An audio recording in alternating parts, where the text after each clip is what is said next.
Live. What's going on, everybody? This is Rob the Warrior Strategist coming at you from beautiful San Diego.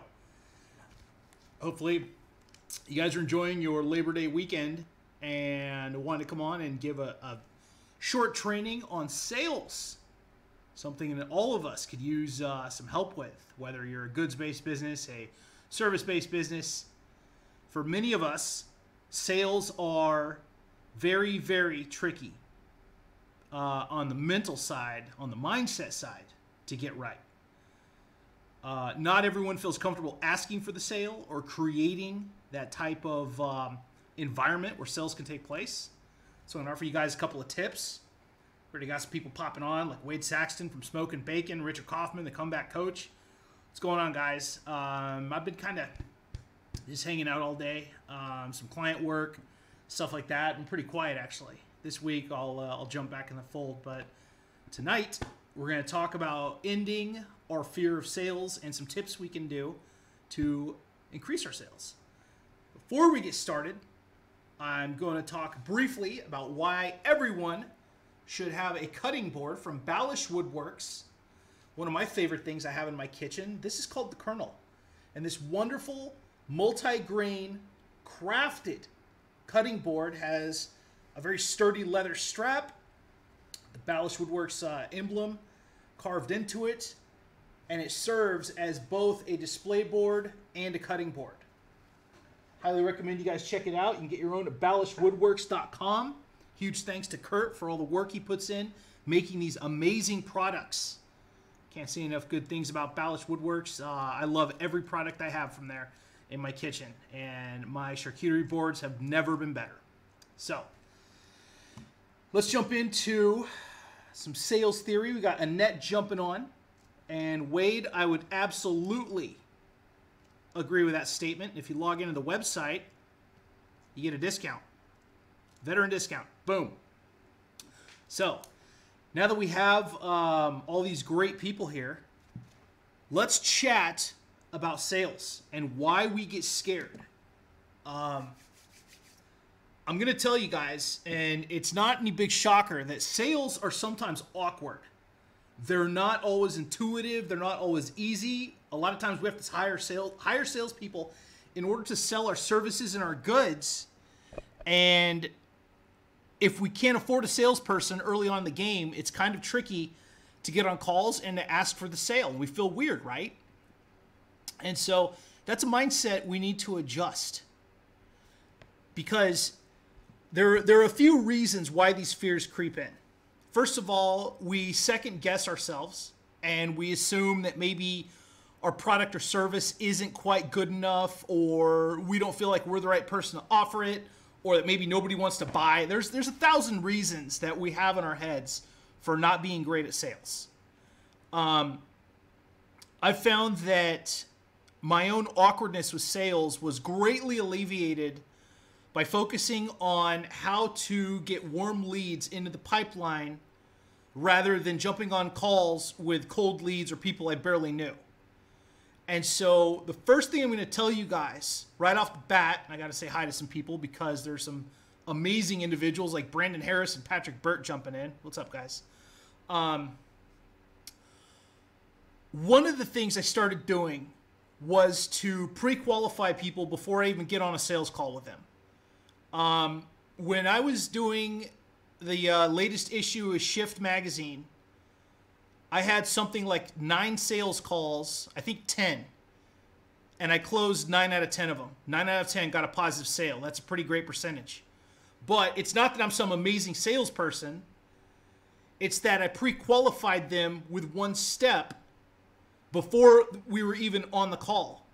And all that one step was getting them to respond to a post or getting them to comment in a Facebook Live training so that I know there was interest, right?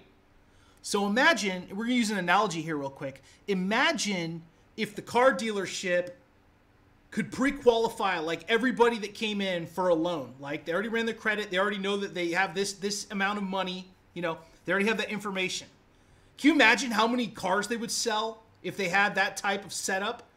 So that's why pre-qualifying people is a great way to increase your sales. your percentage of sales, should I say. So we got Patrick Burke saying his first sales call, he hit a voicemail, was anxious because he made an excuse to hop off because someone's calling his name. Yeah, man, it's sales are tricky for people. And I'm at the point now where they don't bother me at all anymore because I know that if somebody's on the phone with me or on a video call, that I'm solving a problem. And so that is the number one thing I'm going to tell you tonight, besides pre-qualifying people before you ever get on the call, right? I only deal with warm leads, the Glengarry leads. If you're old like me, you'll get the reference. But the first thing to think of is to pre-qualify first. Make anyone that wants to get on a sales call with you complete an action. Whether it's opting in, whether it's joining your email list, whether it's commenting a certain word, whatever. Have them do something that shows interest in what you're doing, okay? This is going to greatly increase your chances of a sale, and it's going to remove a lot of tire kickers. If I get on a Brandon just nailed it, screen them and assess if a cold lead is worth it or not. When I get on a video call with somebody about Shift Magazine for advertising and features, they have either responded, they've either said they want advertising, they've either said they want promotion, they said they want media, something. But there's always an indicator of interest, Brandon. Which is a great way to tell. Okay, so I'm not the cold pitch guy. I admire people that do cold pitching. It's hard, but it's not my jam. I like cashing checks. All right. And Wade says a Screenberry reaction. It's weird, but it works. I believe it, Wade. And Wade's got a tremendous product. Okay. So the first thing you want to do, guys, is you want to figure out your benefits, not features. And I learned this from the great Doug Means from Exceptional Entrepreneurs. So I can't give credit to myself for that one. But I want you guys to think about this because this was a game changer for me personally. Benefits, not features. Okay? So the analogy for this, if you're confused, benefit of a light bulb. Long-lasting illumination for your home, right? Lower power bill if you get like one of those hippie eco bulbs. A feature is, glass, filament, little bit of copper, blah, blah, blah. Screws into a lamp. Okay, so these are all features. So once you learn the difference between benefits and features, you can craft your pitch better, and you can write posts and you can write ads that are more appealing. Benefits versus features was a game changer for me because I honestly didn't know the difference. I was like everybody else. I was like, hey, talk to me and I'll get you some visibility and some growth. Versus, let's set up a video call and get your business featured in Shift Magazine alongside powerhouses like Scott Oldford or Steve Sims or Mike Michalowicz, and then you're going to go out to a global audience as well as be featured with 8 of my media partners in podcasts, blogs, and radio. Okay, those are the difference between benefits and features. So that's the first tip I'm going to give you guys tonight. Well, actually the second. First tip is to pre-screen your cold leads into warm leads. Do one conversion before you ever get on a call with them. Second tip is to learn the difference between benefits and features. Okay? That's a huge one. All right. And Kevin asks, you don't add people and just blindly cold pitch in Messenger? No, I gave that one up like the first year of business after people started defriending me and cussing me out. And I'll tell you, Kevin Beck, funny story. I used to be the guy that would tag like 15 people in a messenger post, a group messenger post, so that every time someone would comment, people who have their phones set to messenger would just be getting all these text messages and notifications, and they were ready to murder me. So that was an early stage lesson I had to learn is don't group pitch over messenger. Ever, ever, ever. All right. So benefits, not feature. Now, whatever you're selling, whether it's goods or services, here are some things to focus on. And I was just talking about this in an interview with Manny Wolf because I love to name drop. You're going to get more confident in sales when you understand what the problem you solve is. So I'm pretty sure the marketing guys have already nailed this, so I'm probably taking this from someone. I'm not claiming to have made this up. But the 4 things I think about are the problem I solve, how I position myself, the product that I'm writing about, and then how it creates the solution. Now think about that. I'm going to go over this again. And Tabitha, thank you.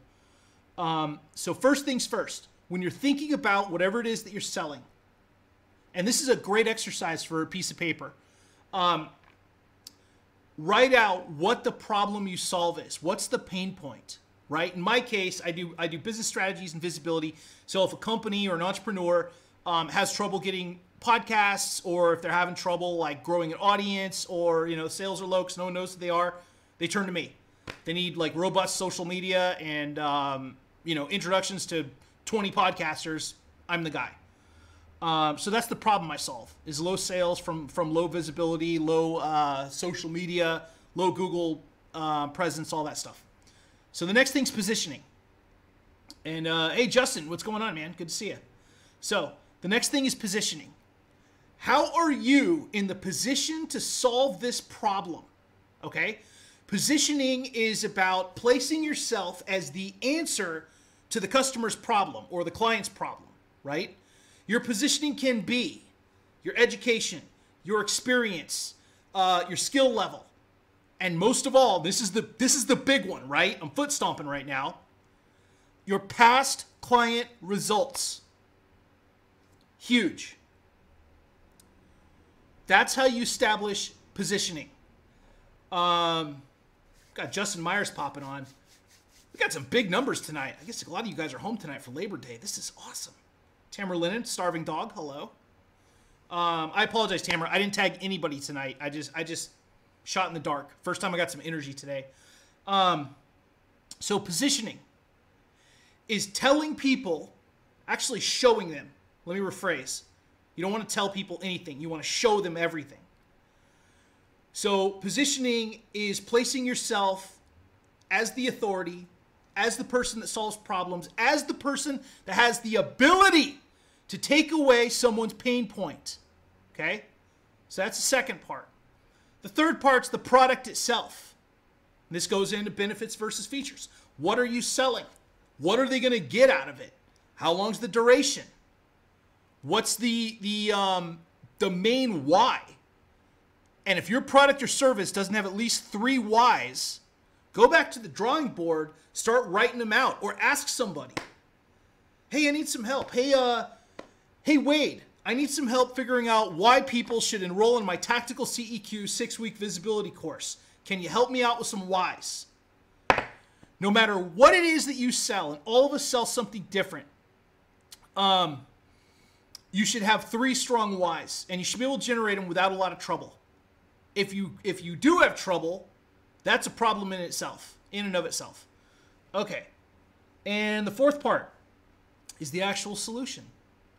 What's going to happen when somebody buys your product or service? How is their life going to change? How's their emotional state going to change? I'm not going to try to sound like Tony Robbins here, but it's true, right? What is their life like after that purchase is made? And how do we show this? You do it one of 2 ways, depending on what you're selling. And Brandon says, why should they choose you? Exactly, Brandon. That's actually part of positioning as well. Here are the 2 ways that we show the solution. If you're a service-based business, you show case studies. You show examples of people you've worked with that have gotten results. Okay? One of my previous clients, I got him a speaking gig at a college. I got him on some podcasts, and I featured him in Shifts, so I got him magazine coverage, right? He was very, very happy, and I'm still working at getting him on TV, but that's a great case study, okay? If you're a goods-based business, like you sell fine woodcrafted products like they do at Ballish Woodworks, available at ballishwoodworks.com. Super smooth, I know, just like Billy Mays. You want to show the customer experience.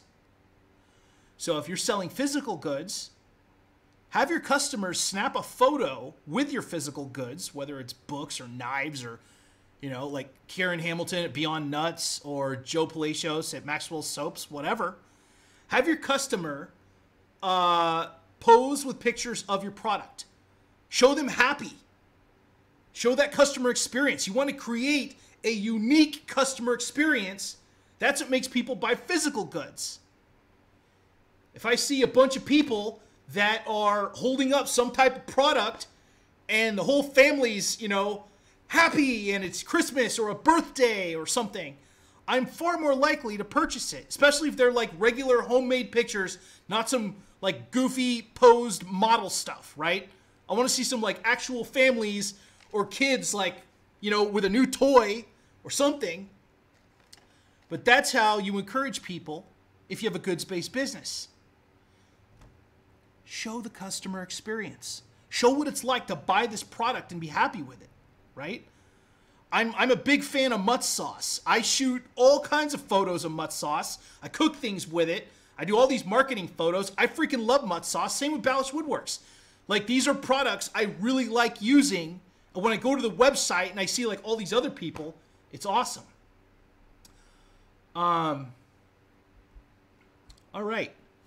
So these are some of the things we can do to avoid feeling weird about asking for the sales, to give us the courage to make that pitch, and to get better at the process. I don't have any problem pitching people ever because I believe in what I'm selling.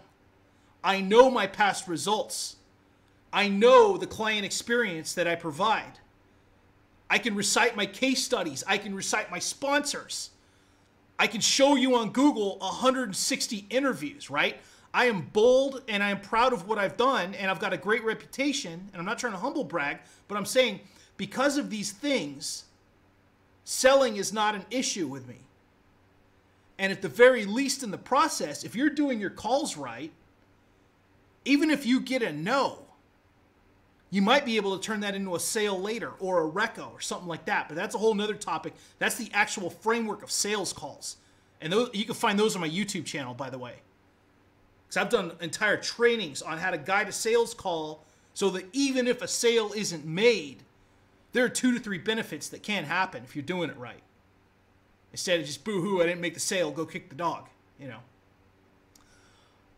Just checking comments real quick. So what's Wade saying? No,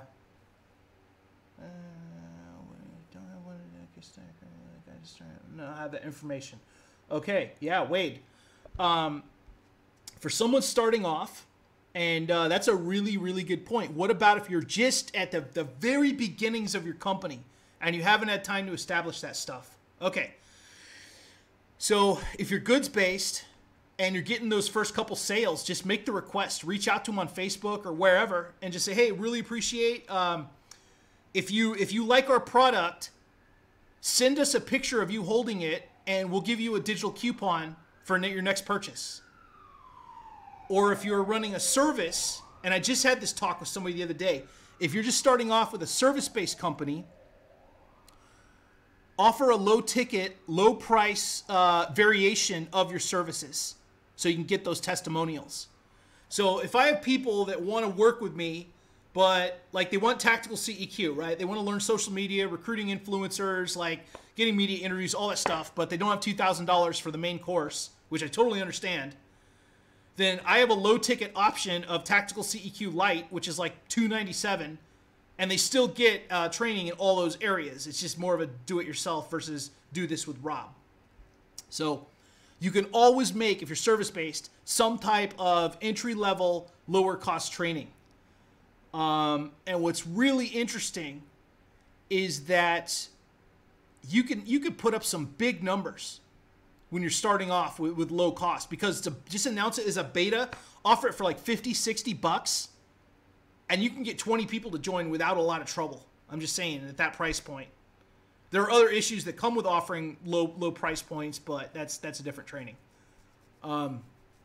And Kevin's talking about being the weird food guy. Well, I've seen those photos, Kevin. They're disturbing. They're horrifying. You're very good at what you do. Okay. So with that, guys, I'm gonna wrap this up. I want to first of all say thank you for checking this out tonight. This is a fun training. This is actually going on my YouTube channel. The main reason, I mean, there are a few reasons, but the main reason that we're not always comfortable with sales, I'm gonna be really honest with you. This affected me as well. Is because we don't have confidence in what we're selling. I want you to think about that for a minute. If you see someone that isn't confident in what they're doing, if they're feeling weird telling their prices, if they're feeling ambivalent about even putting the offer out there, they're not completely confident in what they're selling. And that's something that needs to be worked on internally. I have no problem pitching things. I have no problem telling people what I do or what's available or, what you get in a consulting call, all this stuff. But it's because I have confidence, I have client results, I have an established process, I have pretty amazing results for a lot of people. So if you feel like sales are a weird thing for you and you're not quite sure about if what you do is worth the cost for somebody, focus on the problem you're solving. Focus on the elements we talked about tonight. Benefits, not features. The problem that you solve. The positioning, why you're the person that should be selling this. The product itself. Is it as good as you can make it? Does it offer an amazing customer experience or a client result? And then lastly, the solution. Are you creating a solution? Are you creating, and in the case of like a goods-based business, you're creating an emotional event. Okay? When I get boxes in the mail from sponsors and from veteran-owned businesses and whoever wants to send me free stuff, I still trip out that this happens. It's incredible. But when I get these boxes, they're creating an emotional experience with me, right? And so that's what you want to focus on, is creating that experience. You want to talk about someone that understands the emotional experience of a goods-based business? Miller Browning at Do Work That Matters. Every box I've ever gotten from him has like tissue paper, a burlap sack, a couple of products, and a handwritten note. I get happy when I see a package from Do Work That Matters because I know there's something real cool inside. All right. And Justin asks, were you always confident with sales? No, Justin. I was very lucky because I was actually able to interview a really good sale guy early on in my magazine. And I got to hang out with him in San Diego a couple times. His name's Chris Stock. He used to be a sales guy, high ticket sales for IBM, like 6-figure deals. And Chris had a series. He runs a lot of sales programs. He's a genuinely good dude. But he's at nailthatsale.com. And so by using his techniques, I got better at the process. And then I had to work on myself, Justin. I had to work on the actual sale call and how to manage the call so that I was in control, but I kept the other person engaged. And I had to walk them down the sales path. I had to create my own sales process, believe it or not, for calls. If someone gets on a sales call with me, it's almost always the same, tailored to what they need.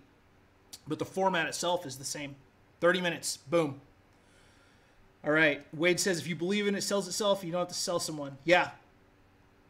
And so the final piece of advice I'm going to leave you guys before I sign off with this is don't focus on making a sale. Focus on solving a problem. And the sale is a byproduct of your ability to solve problems. Mind blown. All right. Thanks so much, guys. That will end the content portion of this. And real quick, I'm going to encourage you to read Shift Life Design, bringing you the best in entrepreneurial and business articles. You can read Shift for free. Our new issue is the Steve Sims issue. Lots of great reviews on it. We interviewed Will Maitre, Seth Maniscalco from the Crypto Wealth Coach, And, of course, Unleash Your Humble Alpha with Lane Ballone, Stephen Cohn, a bunch of other people, too. We had a lot of interviews in this one. It's a great issue. But yeah, you can check it out. And if you guys have any questions, feel free to reach out to me. It's going to be a very busy week this week. And if you want to jump on a call with me for free, group call for Success Engineers with Dr. Rob Facebook group is tomorrow, 1 to 2 p.m. Pacific Standard Time. So for all you guys that are kind of newer friends like Justin or Tabitha or Brandon Harris, jump on the call. We have a lot of fun. We talk about business, talk about life. It's good stress relief. People make fun of me. That's the best part of it. I'm Air Force and I drink White Claw, so I got it coming. All right, guys. Thank you so much for tuning in. This was a lot of fun. And I got to turn some lights on in here because it got real dark. I will talk to you soon. This was the Experts Lounge with Rob the Warrior Strategist, and I'll see you next time.